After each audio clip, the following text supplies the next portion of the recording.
أعوذ بالله من الشيطان الرجيم. بسم الله الرحمن الرحيم.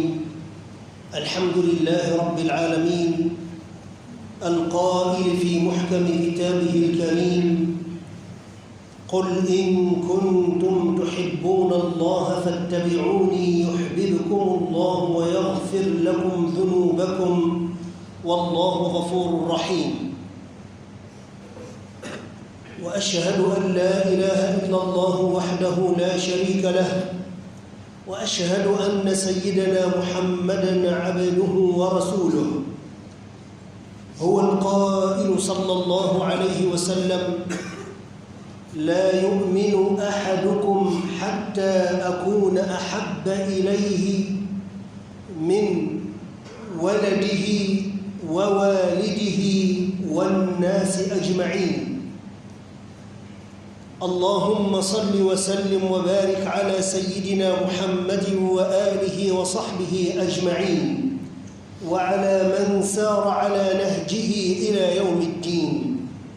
أما بعد، فيا عباد الله، أوصيكم ونفسي بتقوى الله، فإن من اتقى الله تعالى أسعده الله في الدنيا والآخرة، وغفر له ذنبه ويسر له أمره وكشف له كربه واستجاب له دعوته وأقال عنه يوم القيامة عثرته وأدخله جنته ورزقه فيها ما لا عين رأت ولا أذن سمعت ولا خطر على قلب بشر.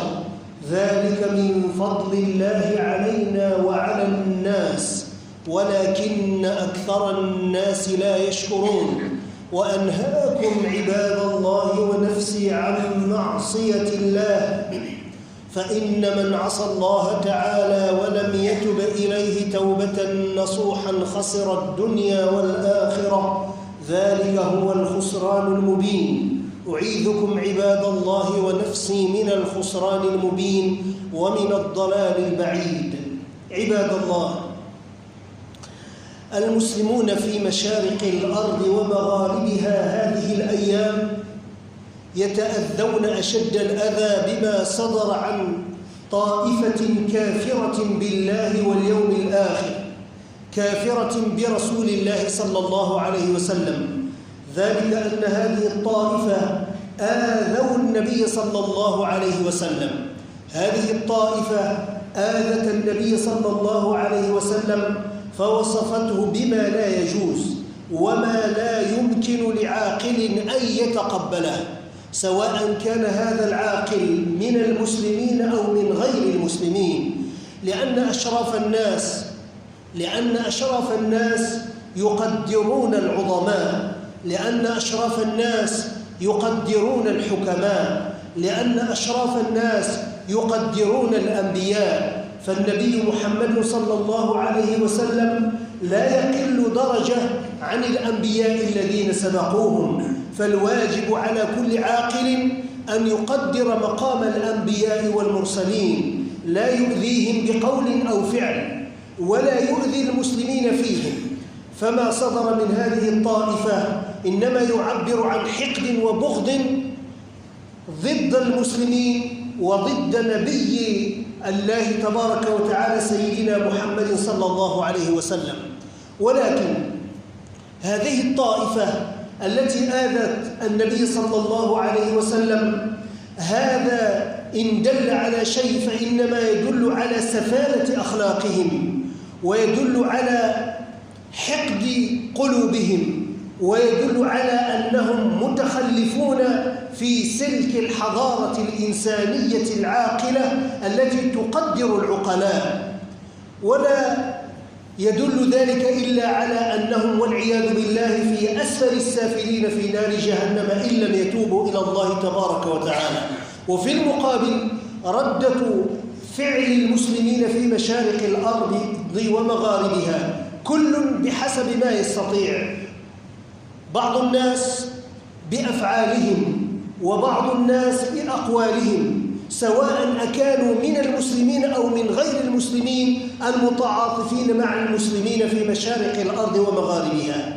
وأعظم ما صدر مما يعبر عن الوحدة الإيمانية والوحدة الإسلامية ما صدر من إخواننا المسلمين في أرض الهند، حيث أنهم رفعوا لواء المعارضة والتحدي، وهناك من قدم روحه فداء لرسول الله صلى الله عليه وسلم، وهناك من قدم بيته يوم أن هدم فداء لرسول الله صلى الله عليه وسلم، وهناك من قدم جسده ضربا وإيذاء فداء لرسول الله صلى الله عليه وسلم. والذي جاء في القرآن الكريم قول الله تبارك وتعالى: إن الذين يؤذون الله ورسوله لعنهم الله في الدنيا والآخرة وأعد لهم عذابا مهينا. فهؤلاء عليهم لعنة الله والملائكة والناس أجمعين، لا يفلحون وإن ظنوا أنهم هم الذين ربحوا وكسبوا، ولكنهم في الحقيقة في أسفل السافلين. لعنة الله على من يؤذي الله ويؤذي رسول الله صلى الله عليه وسلم ويؤذي المؤمنين كذلك. إن الذين يقول الله تبارك وتعالى: والذين يؤذون الله ورسوله لعنهم الله في الدنيا والآخرة وأعد لهم عذابا مهينا. والذين يؤذون المؤمنين والمؤمنات بغير ما اكتسبوا فقد احتملوا بهتانا وإثما مبينا. فهؤلاء قد آذوا الله وآذوا رسول الله صلى الله عليه وسلم وآذوا المؤمنين، ولا ريب أن الله تعالى سينتقم للمؤمنين من هؤلاء في الدنيا قبل الآخرة، ولعذاب الآخرة أخزى وهم لا ينصرون. روي عن رسول الله صلى الله عليه وسلم أنه قال: لا يؤمن أحدكم حتى أكون أحب إليه من ولده ووالده والناس أجمعين. فمحبة النبي صلى الله عليه وسلم ثابتة في قلوب المؤمنين في مشارق الأرض ومغاربها، ثابتة في قلوب المسلمين الأولين والآخرين. محبة النبي صلى الله عليه وسلم يجب أن تقدم على كل محبة، حتى أن ذلك مما يعبر عن الإيمان الحقيقي في قلب المؤمن.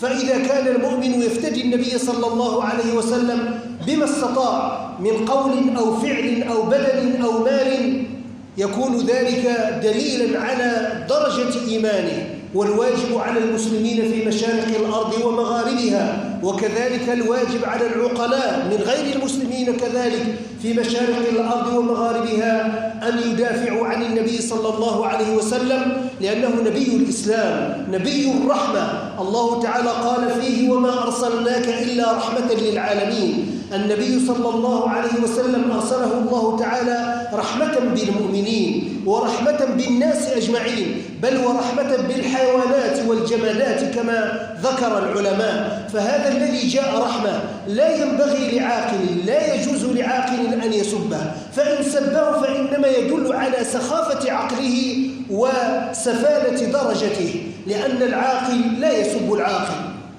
أقول ما تسمعون وأستغفر الله تعالى لي ولكم من كل ذنب فاستغفروه إنه هو الغفور الرحيم، وتوبوا إليه إنه هو التواب.